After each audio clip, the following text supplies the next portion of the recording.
Assalamualaikum warahmatullahi wabarakatuh. Selamat siang pemirsa, senang sekali pada hari ini saya Nori Gustina dapat kembali menjumpai Anda dalam program Bincang Sehat. Tentunya pemirsa selama kurang lebih 1 jam ke depan nantinya di Bincang Sehat kali ini kita bersama-sama akan membahas suatu tema yang pastinya sangat menarik dan tentunya sangat bermanfaat bagi kesehatan kita semua. Dan tema yang akan kita bahas pada hari ini pemirsa adalah tentang demam berdarah dengue atau DBD. Dan tentunya akan ada banyak pertanyaan yang akan kita berikan kepada narasumber kita yang sudah hadir pada hari ini. Langsung saja kita akan berkenalan kepada narasumber kita, yakni ada Dr. Muhammad Azhari Daulay, MKPed SPA. Beliau merupakan dokter spesialis anak. Assalamualaikum dokter. Waalaikumsalam, Mbak. Iya, bagaimana kabarnya hari ini, dokter? Sehat, alhamdulillah. Alhamdulillah, luar biasa. Baik, dokter. Langsung saja kita nih, dokter, ke tema kita pada hari ini, yaitu tentang DBD. Mungkin bisa dijelaskan dulu di awal ini, dokter, sebenarnya DBD ini penyakit yang seperti apa, dan mungkin apakah DBD ini penyakit yang seserius itu sehingga kita harus waspada ini, dokter? Ya, terima kasih ya, Mbak. Jadi memang menurut saya penyakit ini masih sangat-sangat serius, Mbak. Bahkan demam berdarah itu sendiri peringkat pertama kita ini Indonesia di Asia Tenggara ini, Mbak. Jadi di Asia Tenggara Indonesia adalah peringkat pertama untuk demam berdarah. Bahkan kalau dari literatur saya baca di tahun 2022 kita itu di Indonesia ini ada sekitar 153.000 kasus. Dan yang meninggal itu sampai 1.200-an, Mbak. Jadi memang angka meninggalnya itu cukup tinggi untuk demam berdarah ini. Ditambah lagi istilah kita sering menyebut demam berdarah ini dengan penyakit pelana kuda itu, Mbak.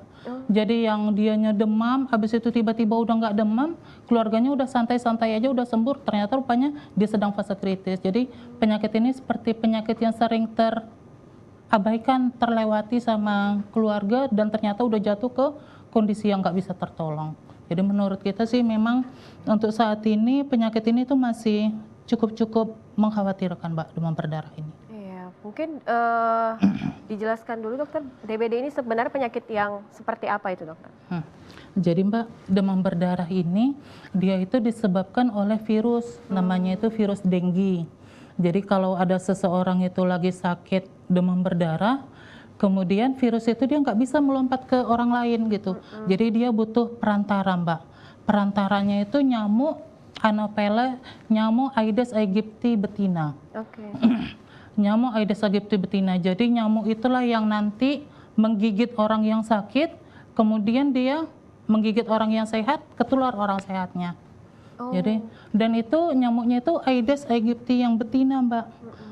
Jadi kalau yang jantan ternyata dia nggak menularkan. Oh gitu ya, dokter ya. Karena memang yang biasa nyakiti yang betina, nggak, Mbak.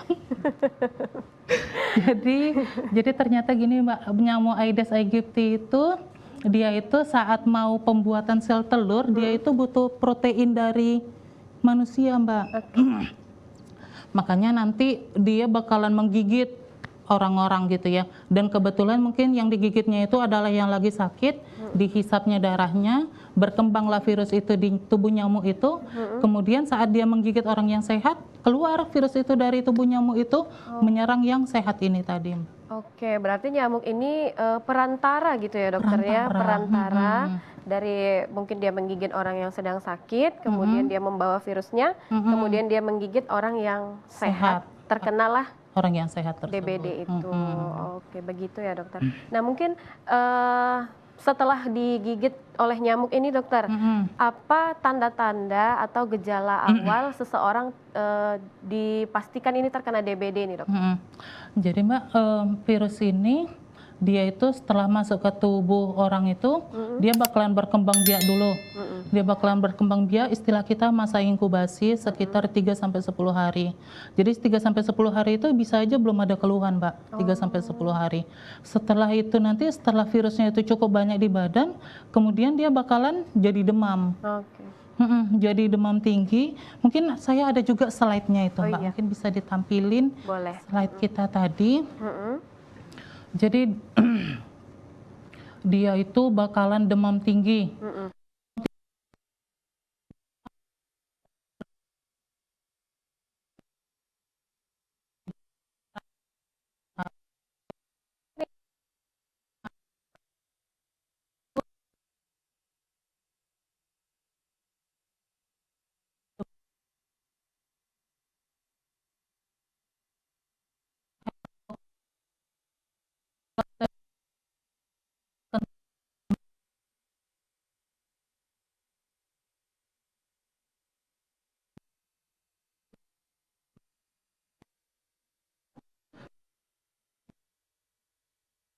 Dia baru masuk ke fase kritis.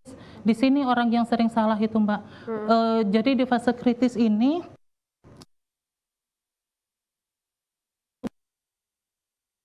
jadi pembuluh darah kita itu yang seharusnya permeabilitasnya itu cukup untuk menahan air biar nggak keluar dari pembuluh darah, jadi di lubang-lubanginya efeknya cairan dari dalam pembuluh darah itu bisa keluar, efeknya nanti jadinya demamnya berkurang karena kan sudah lebih turun dia karena air itu tadi keluar dari dalam pembuluh darah keluarnya ya. Jadi suhunya udah lebih rendah, padahal di saat itu adalah fase yang kita sebut fase kritis. Jadi di saat cairan tubuh itu keluar dari pembuluh darah, keluar dari pembuluh darah itu, efeknya di dalam pembuluh darah itu bisa kekurangan cairan. Itulah yang kita sebut dengan shock. Nanti bisa jadi terganggu ginjalnya karena kekurangan itu tadi. Kurang juga jadinya perdarahan ke otak, jadinya hilang kesadaran. Jadi ya itu tadi, dia itu di fase kritis inilah yang paling ditakutkan tadi itu, Mbak. Kalau dia seseorang itu bisa melewati fase kritis ini, setelah itu dia masuk ke fase pemulihan. Di fase pemulihan itulah baru nampak mulai anaknya mulai berselera jadinya makan dan tanda-tanda lab yang lain jadi membaik. Kalau di fase kritis tadi, dia biasanya kalau demam berdarah ini, trombositnya itu jadi turun, trombositnya turun, cairan itu keluar dari dalam pembuluh darah keluar, efeknya lebih mengental darah di dalam, pengentalan itu menyebabkan hematokritnya meningkat. Iya, Mbak. Ya, berarti itu fasenya ya, Dokter? Fasenya, jadi fasenya itu ada 3, fase demam, fase kritis, sama fase pemulihan. Oke. Nah, Dokter, dari 3 fase ini kan awalnya kita mungkin belum mengetahui nih kalau kita terkena DBD atau anak kita atau keluarga kita terkena DBD. Namun pada saat yang fase yang mana nih, Dokter, kita harus membawa keluarga kita atau kita untuk berobat ke dokter dan mengetahui kalau kita itu sebenarnya terkena DBD? Jadi Mbak, memang sifat karakteristik kalau diinfeksi virus ini dia demamnya itu tinggi ya, sampai ke 39 ke 40. Jadi biasanya orang tua itu karena memang suhunya yang sangat tinggi ini, dia tuh udah mulai khawatir dan mencari pertolongan. Biasanya orang-orang tua pasien itu membawanya itu di fase demamnya itu, Mbak. Di fase demam, dibawa orang tuanya, habis itu kita langsung periksakan. Jadi kalau di kita itu biasanya ya kita cek dulu darah lengkapnya itu, kita lihat trombositnya tadi, kemudian kita cek kalau di hari pertama, hari kedua, hari ketiga kita ceknya itu NS1. Tapi kalau udah hari-hari kelima kita cek imunoglobulinnya, Mbak, imunoglobulin M, imunoglobulin G-nya. Di situ sih biasanya kita udah mulai ketahuan langsung demam berdarah atau tidak. Oke, berarti proses untuk ininya cukup panjang ya, Dokter ya, tahapannya. Nah, Dokter, apakah ada tanda-tanda lain nih, Dokter, selain demam panas? Mungkin apakah ada tanda-tanda, mungkin ada batuk atau gimana, Dokter? Oh iya. Jadi kalau pada anak ini, Mbak, selain dia demam tinggi, dia nanti ada nyeri-nyeri di otot juga, Mbak. Mialgia itu nyeri di otot, nyeri di sekitaran mata, kemudian nyeri kepala, kemudian yang paling sering juga muntah-muntah anaknya. Muntah-muntah, nyeri perut, itu menjadi keluhan-keluhan lain sih selain demam tadi. Itu ya, Dokter ya, berarti keluhan. Nah, Dokter, selanjutnya apakah ada perbedaan nih, Dokter, antara DBD pada anak ataupun pada dewasa? Iya. Jadi Mbak, kalau demam berdarah ini dia itu kan prevalensi paling tingginya itu di usia 5 sampai 14 tahun, Mbak. Mm, di usia 5 sampai 14 tahun ini yang prevalensinya itu paling tinggi. Jadi sebenarnya kalau berbeda antara anak sama dewasa itu nggak berbeda, cuman memang yang paling tinggi itu di anak. Mungkin karena dibagi di anak ini, anak-anak itu kalau lagi sakit dia lebih susah untuk diajak komunikasi minum obat. Iya. Lebih susah diajak minum obat, lebih susah diajak untuk minum yang banyak, lebih susah diajak untuk makan. Iya. Jadi biasanya memang anak itu kalau udah sakit itu bisa jadi sampai jadi lebih berat karena nutrisi yang masuk itu sangat sedikit gitu dia Mbak.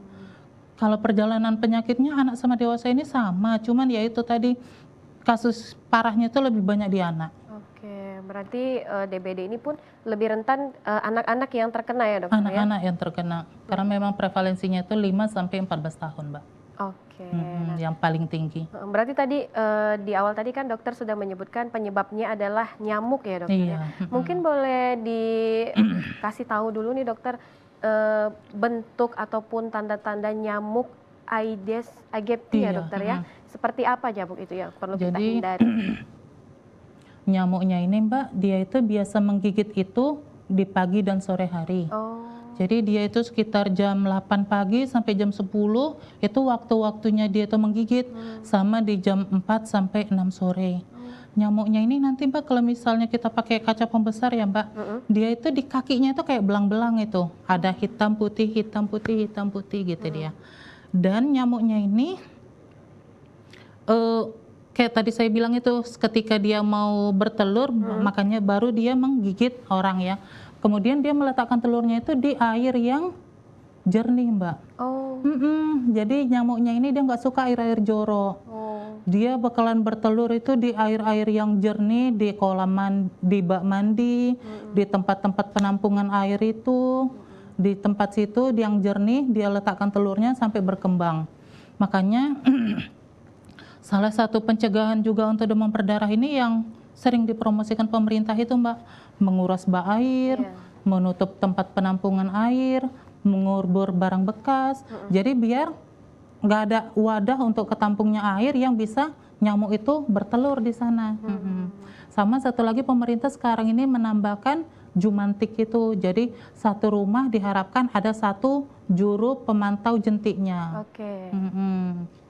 Ya, itulah yang saat ini yang lagi kita gembor-gemborkan ya 3M plus tadi itu, sama yang kalau kita mau mencegah sekarang ini juga sedang berkembang vaksinnya Mbak.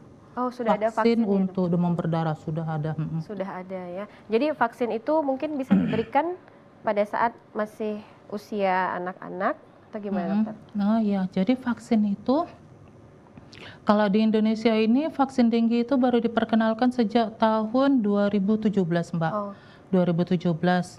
Pada saat itu masih diperuntukkan untuk anak umur 9 tahun sampai 16 tahun saat itu.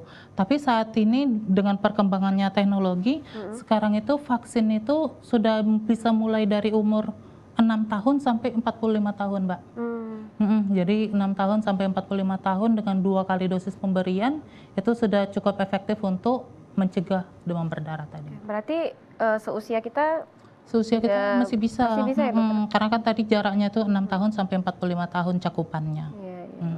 Begitu ya dokter ya. Nah dokter tadi masih membahas tentang nyamuk tadi ya dokter ya. Dia berkembang biak di air yang jernih. Dia tidak suka di air yang kotor ternyata ya iya, dokter ya. Nah apakah nyamuk ini ada musim-musimnya nih dokter? Apakah hanya di musim hujan atau setiap waktu? Jadi memang siklus nyamuk itu terutama dia itu banyaknya kasus demam berdarah ini ketika musim apa ya, pancaroba istilah orang itu, bentar hujan, Pergantian musim ya dokter. bentar hujan, bentar panas, hujan, panas. Di saat itu mungkin air lebih banyak tergenangnya, nyamuknya lebih mudah untuk bereproduksi, dan di saat-saat itu biasanya memang di semua rumah sakit itu meningkat kasusnya itu dia. Begitu ya dokter ya. Oke, baik dokter. Nah, saya penasaran nih dokter, apakah DBD ini menular dokter? Nah ya, jadi ya seperti itu tadi. Kalau dibilang menular ini, virusnya itu nggak bisa langsung menularkan, tapi dia butuh nyamuk tadi. Oh. Jadi dia butuh dulu dihisap sama nyamuk Aedes aegypti betina tadi berkembang biak dulu dia di tempat betina tadi itu sampai dia sampai ke air liurnya nyamuk itu, dan ketika nyamuk itu menggigit, disitulah baru ketular orang yang sehat tadi. Oke.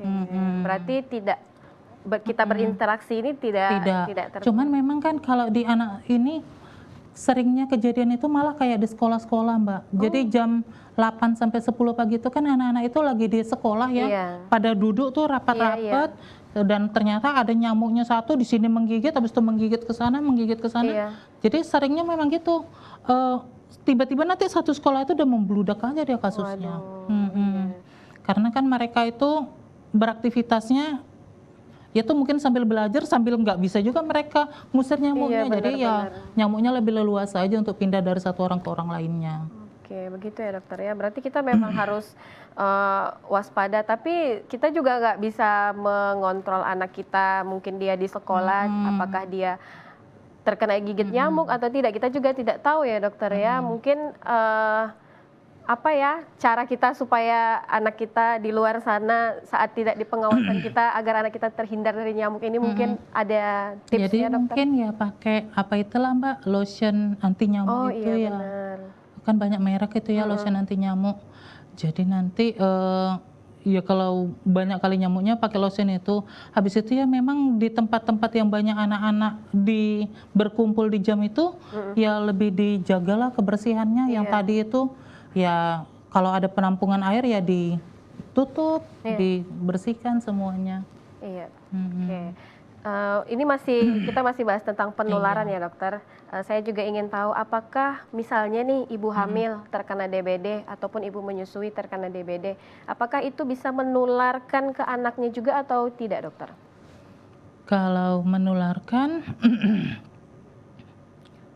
kalau mereka beraktivitas di tempat yang sama sih beresiko ketular.